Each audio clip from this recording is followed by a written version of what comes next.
再来看民进党桃园市长参选人林志坚的论文争议。林志坚的指导教授现任国安局长陈明通曾发声明强调讲，伊是先改林志坚的论文，才交予于正煌参考。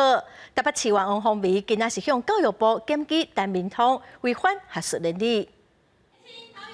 民进党桃园市长参选人林志坚的论文案争议不断，以他台市的指导教授、国安局长陈明通嘛，正做争议的目标。因为陈明通7月31暗发声明讲，伊是先修正林志坚的论文相关部分，才交予吴正宏参考。陈明通在这一阵子以来，他所有的作为，事实上已经完全的证明自己已经违反了学术伦理。 国民党台北市议员王宏伟召开记者会讲，伊的告发陈明通是根据专科以上学校学术伦理案件处理原则的规定，指导教授对学生的论文若是有监督无周全的所在，爱负责任。一定要让他去面对他作为一个指导教授，他应该要面对的责任。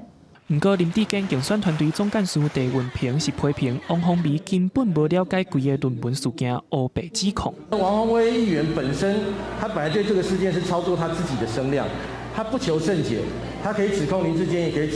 指控于先生，现在还要指控陈明通老师。那我想要请教说，那你一开始怎么认知这个论文的事件？王宏伟表示，伊已经发函教育部，教育部也未提出回应。记者林书豪、谢桂林台北报道。